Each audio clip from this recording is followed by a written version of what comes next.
Good afternoon, everyone, and welcome to Murray Boatman Field Days for 2019. My name is Michelle O'Neill, and I own a little business called Cherry Tree Equine, and I do clinics around the country. I do horsemanship clinics. We also run on our property in the northeastern part of Monero clinics on the trail.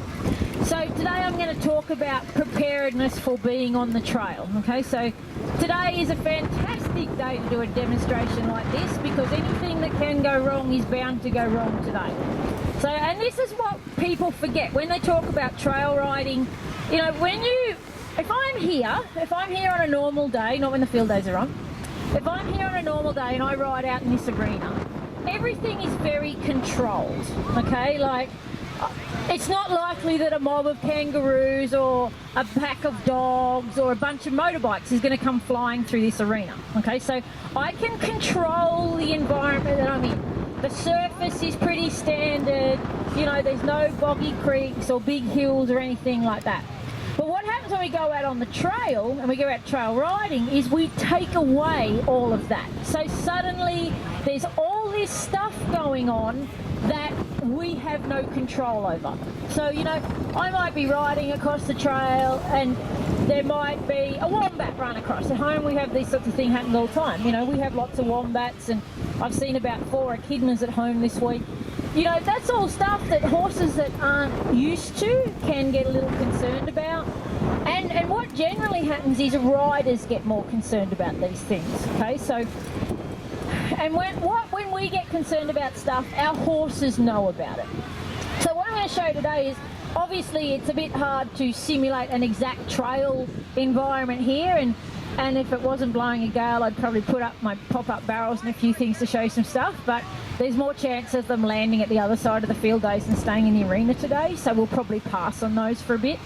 But I'm going to show you some of the things that I think are really important that a horse should be able to do before you go out on the trail.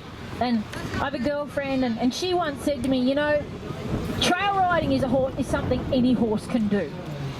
And at the time I agreed with her, but over the years I've actually come to realise that there are a lot of horses out there that are not suited to trail riding. Okay, there are a lot of horses out there that cannot take the unpredictability that comes with trail riding. And as riders, it's up to us to kind of prepare our horses for that environment a little bit.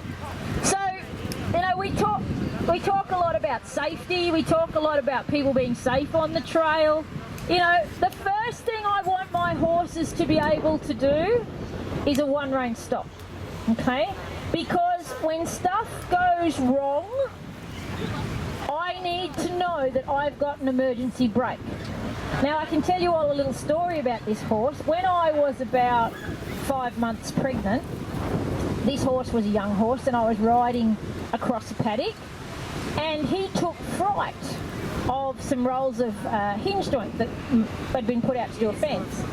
And what happened was I did a one-rein stop, but I didn't do it correctly. And I actually flipped this horse over on top of myself. Now, he's not small, and so needless to say, I didn't do myself many favours by doing it. So, you know, everything that I'm going to talk about today is stuff that I want you to practice in a controlled environment.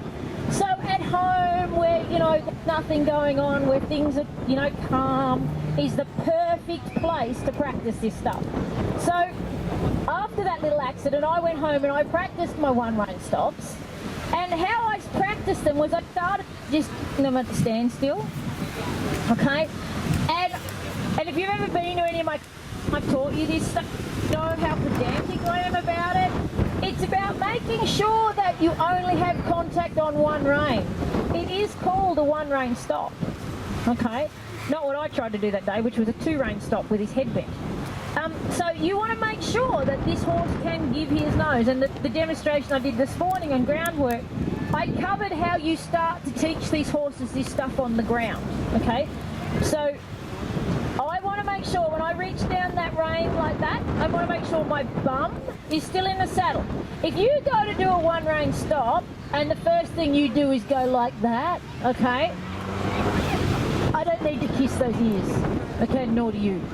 So make sure that you are starting to practice this in slow and calm correctly. So bum in saddle, heels down, eyes up. Your peripheral vision is good enough that you can see where that rein is. Even though I'm looking at all of you, I can still see those reins down there. I don't need to look down to know where to grab that rein. Okay? So this is something you want to practice. Okay? You want to make sure you're practicing this when things are controlled. Right? And then you want to make sure, when you do this for the first time, your horse might walk around like this. That's not a stop. Okay, now remembering that, this is learned from the release of pressure. Okay, so if that horse is walking around the circle and I let him go, what do you think I just taught him? I taught him to spin around. Okay, so what you want to make sure is when you reach down and pull on that rein, that you only release the pressure when that horse is standing still and relaxed. Okay, if your horse is spinning around, I don't care if you have to sit there for 10 minutes and hold that horse's nose bent around. Okay, you need to make sure that horse is standing still. Because remember, and I have to say this at clinics a lot, it is called a one rein stop. So the core ingredients are using only one rein and stopping. Okay, it's not called a two rein walk. So make sure that you've got it at the standstill. Make sure that's more for you than the horse, okay? So then, once you've got that going okay, then start it at the walk, okay? And then when you've got it going nicely at the walk, then you can go up to the trot. You can go to the canter. Now, something I would really recommend when you are working on your one rein stops is you teach yourself to do it both ways. Okay, all of us are left or right hand dominant. I'm left-handed, so you'll see me naturally want to reach with my left hand, but you never know where you're going to be and when you might need to use your right hand. Okay, so, and I'll give you a good example of this. When I'm riding my young horses, the first thing I do on them is I ride, when they're green, I'll ride like small circles like this. And the reason why I do this is because it's really easy to reach down and bring them into that one rein stop. Okay? My hand is already halfway down the rein, ready to bring them around. So this is how you can teach yourself to do one rein stops in both directions. Ride a circle, like a small circle, make it easy for yourself until it becomes muscle memory and until it becomes just something you don't have to think about. Make it easy for yourself. You can see how easy it is to bring that horse head around because he's already bent in that direction. Okay? So, you've got your one rein stops going good. Now, I would recommend you teach your horse the one rein stop at the walk, the trot and the canter. And I said to someone the other day, a horse that I was riding, he actually lost control at the gallop. And I one rein stopped him out of the gallop. And the person I was talking to was absolutely horrified. And I said, why? He already knew how to do it at the walk, trot and the canter. Okay, all I had to do was sit down, keep my eyes up, put my bum in the saddle and bring his nose around. And I one rein stopped him out of the gallop. Okay, so, but I knew, because of all the work I'd done with that horse in a controlled environment, I knew he was going to be able to handle that mentally. Okay, I didn't wait for him to bolt in a 2,000 acre paddock and then think, I might try one rein stop now. Okay, so I made sure that I prepared the horse for the situation. So once you've got your one rein stops going really well, okay, and you know that your horse is safe, the next thing I'm really big on is, I'm actually really big on horses going where I want them to go. And I have an exercise, because you know, here's the deal. When you guys go for a trail ride, you generally want to go and enjoy it. Like, has anyone ever, like, you've had those horses that you've gone for a trail ride and they've pulled the whole way, they've been on the toe, they've shied at everything. You know, if I had to ride that kind of horse on the trail every day, I'd just stay home. So I want to make sure my horses will go pretty much in a straight line, because I won't tolerate horses that do things like running my knees into trees and stuff like that. And I can talk about that in a minute. But I have an exercise that I call the guiding exercise. And what that is I want my horses to travel dead straight. Now you guys can see I've just asked Squiggles to move off. and he's headed dead straight to the fence. Now, am I going to tell him to change direction? No. Okay? Because I don't want him to. I need to go in a straight line. So he has stopped here. He's just seen there's a plastic bag down there. He stopped here, okay, because I didn't tell him to turn left or right. When I'm going on a trail, if I'm riding down a track, or we've got 2,500 acres at home, and it's a combination of bush and open country, and you know, we've got sheep and cattle. Like, if I go out for a ride on these critters, I don't want to be micromanaging them the whole way, okay? I want to kick back and enjoy the ride a little bit. So I'm going to ask him to walk off again, and I won't go too far away. But can you guys see how now he's just about drifting a little bit to the right? So I'm going to pick up and turn him to the left. So pretty much whichever way he wants to go, I am going to turn him in the opposite direction. So what I'm doing is I'm establishing that this horse can travel in a straight line. Okay, now I will just turn him back this way. Because here's the thing, if I'm out riding on a trail and I come to a creek, or I come to like a gap in two trees, I don't want those horses to deviate from where I'm going, okay? I want to be able to go, this is where I want to go. I want to look where I want to go and just go there, okay? So if you have one of those horses, and I'll make squiggles, okay? If I have one of those horses that goes this way, and then goes this way, and then goes this, you know what? I don't care what you do, that isn't any fun, okay? I don't want horses that do that kind of rubbish. I want a horse that when I drop the rein and walk off, he just goes there, okay? Now, he's pretty keen to go this way because that's where his mates are. So we'll just turn around and come back.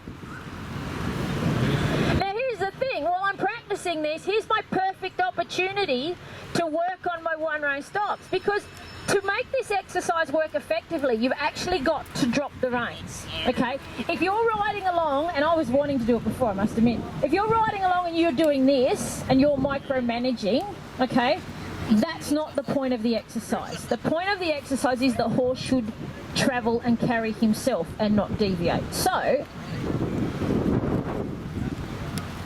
if I can trust him to walk in a straight line, he's wanting to go right.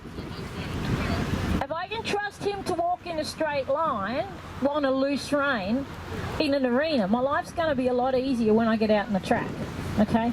That's perfect, okay? That's what I'm asking for. He didn't deviate. You saw I had my hand on his neck. I'm not interfering with him. The biggest thing that happens when people go out on the trail is they get out on the trail and they're getting along riding with their mates, and yappity, yappity, yappity, yap, and they're doing this, and they're going yap, yap, yap, yap, yap, and yap, yap, yap, and they're paying no attention whatsoever to what their horse is doing. And pretty shortly what will happen is your horse will start going, hang on a minute, she's not running the show, I might need to do something. And that's when they will shy, it's when they will deviate off the track, it's when they will start going somewhere you don't want them to go. So when you go out on a trail ride, okay, and when you go on a trail ride, if you're riding a horse that needs a little education, or a horse that is young, don't do this, okay? A horse like this, I could do that too. But if I've got a young horse and I'm out on the trail, okay, the last thing I'm going to do is drop the rein, because I want to establish good habits from the get-go. So I'll ride along, and I've got a bush up above my arena and yards and stuff, and it's on top of a ridge, and it is literally like a vehicle width. That's it, okay? So I will get those young horses up there, and I'll ask them to step from one track and step to the other track, or I will ask them to do a circle on the track, okay? Or I might get off the track and I might go and ride them around a tree. So I get their brain, okay, because remember, anytime you are riding a horse, if you can keep their feet busy, you're keeping their mind busy, okay? Horses will only come unstuck mentally when you go to sleep and don't keep their feet busy. Now, that tent over there is blowing down. Squiggles just got a little like, oh, I've just seen that and it's moving, it's blowing. So guess what I'm going to do? I'm going to pick him up and I'm going to drive him into a smaller circle. I'm going to get his attention. Okay? Now I'm going to, he's pretty good now, he's settled down. I'll drop the reins and walk off. So this is what you could do on your young horse. Let them wander along for a bit. If you feel them getting a bit wandery, pick them up, ride them into another circle. Get their attention, get what to do, okay? Remember, if you keep their mind busy, okay, you are going to have a better ride. When they get older and more, you know, we have horses at home that have spent their whole life being trail horses, okay? They're not trail riding horses. They are horses that Warren has bred and trained, and they have, you know, like they've done everything from go out trapping wild dogs and shooting wild dogs and fixing fences and chasing cattle out in the middle of the bush in the middle of nowhere. You know what? They're the horses that you just get on and you just do this to. Okay, but they didn't start that way. Okay, they had work put into them at the start to ensure that they're going to be like that. You know, it's interesting with riding. Like in my sport, the little mare that I did the groundwork demo on this morning, she's not ready for open competition. Okay, I know she's going to need more time before she's ready for open competition. Yet people think they can take a horse that's done nothing and throw it in a trail riding situation, and some of those big trail rides like they won at Grenfell stuff where there's 100 horses, you know, like you need to do a preparation if you want to have a really enjoyable time. Okay, once these horses are trained, it's like any discipline. Once a horse is trained, they're trained. Okay, if you train them correctly, that lesson will stick with them for life.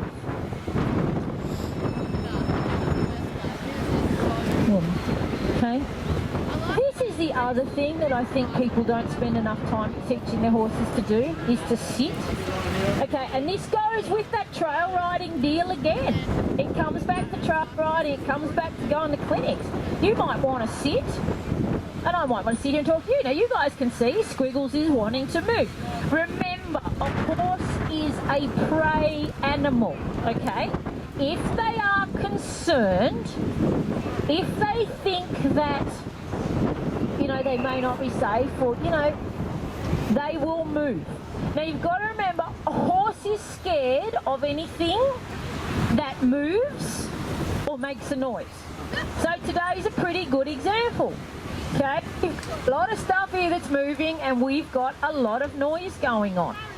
So he's going to have a natural inclination to be concerned by that stuff. So how do I teach him to stand still? The same way I teach every single thing in my training program, okay? I offer him the opportunity to do the right thing. I'm letting him sit here while I talk to all of you. No, there's no pressure, okay? My reins are dropped, my legs are off.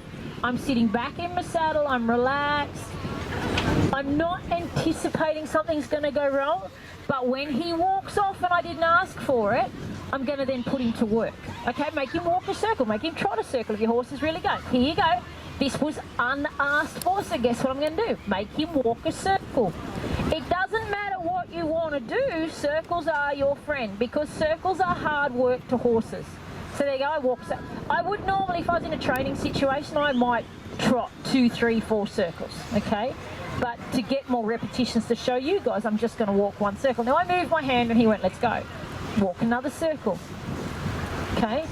So I'm already teaching my horse that standing is a good thing if I ask him to, moving is a good thing if I ask him to.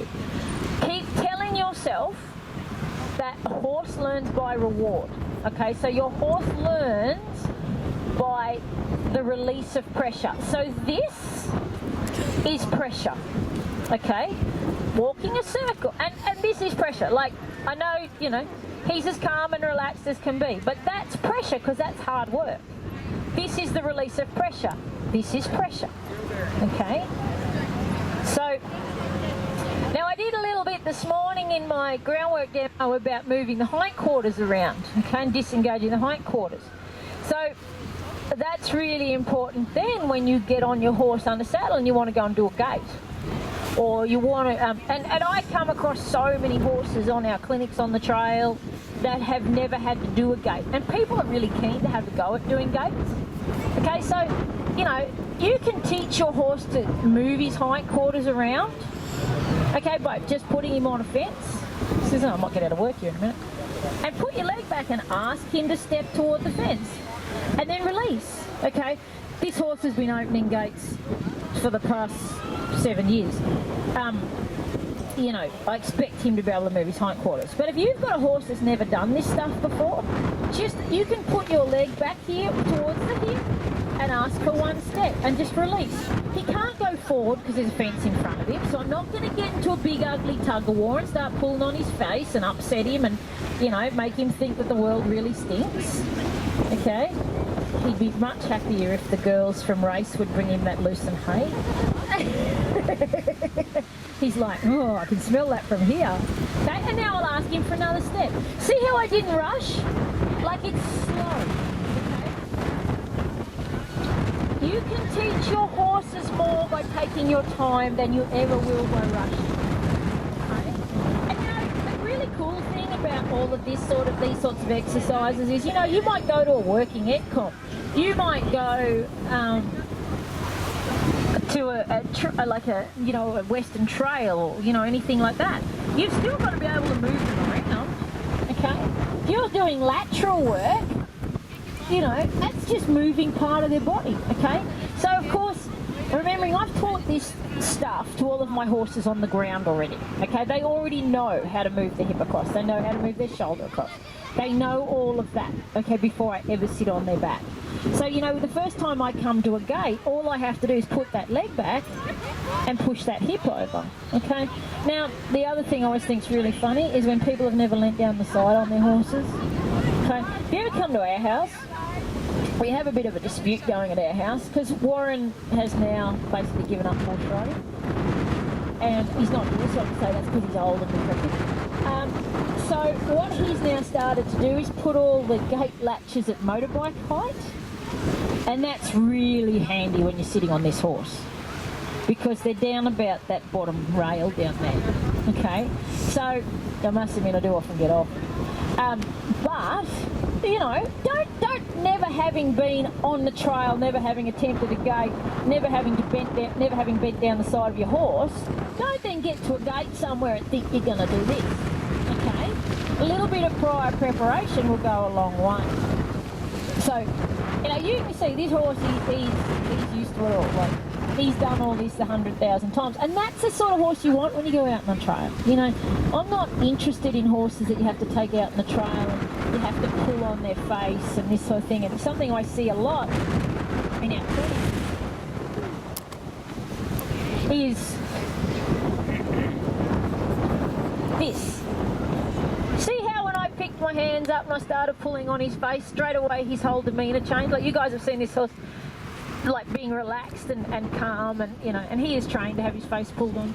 Okay, you know, if you're going to have to ride your horse like that the whole time, you're probably not going to have a big heap of fun. Okay, so start to look at what you're doing. You know, if you're going out and you've got a horse you take out in the trail, and every time you get out in the trail, he starts jig-jogging and he's jumping up and down and you're bouncing in the saddle like this. Squeal thinks I've lost my brain.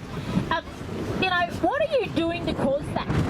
Okay, I've just written an article for the Australian Performance Horse magazine, which will come out in the next edition, and it's about why does my horse, okay, why does my horse do this, okay?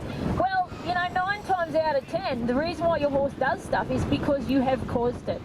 So, you know, if you've got a horse that every time you drop the reins he takes off,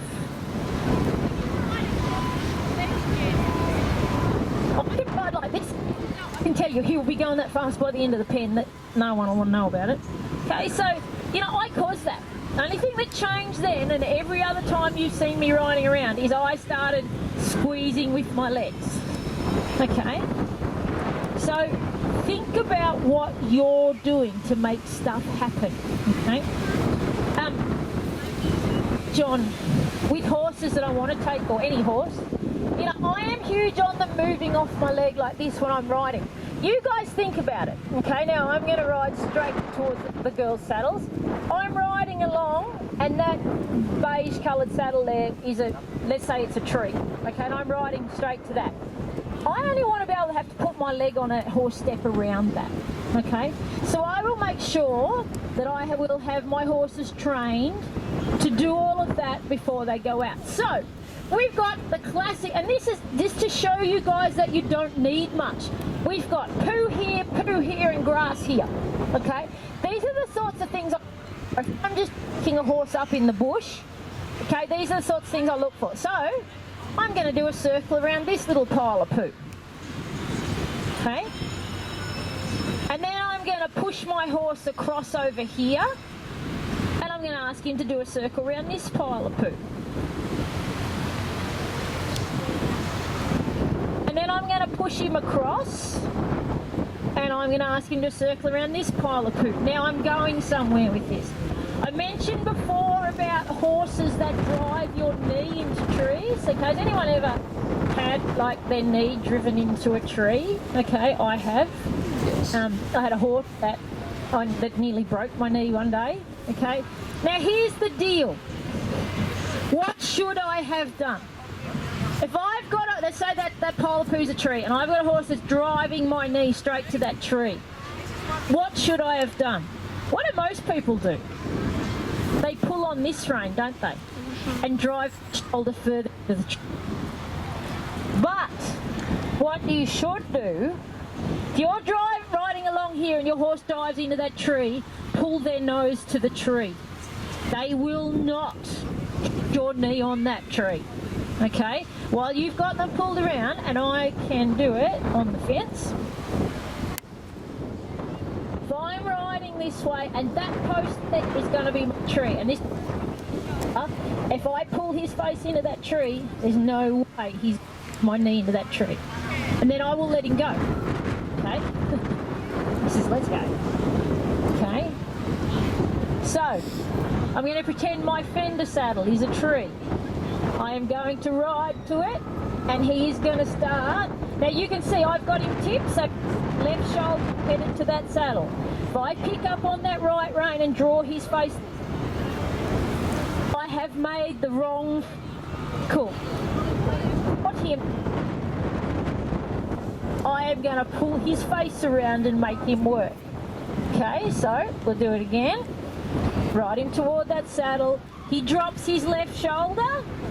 I'm going to pull him to the right. And then I'm going to ride away. I'm just going to ride off. And if he drops his shoulder again and starts driving, I'm going to pick him up and turn him again. Okay?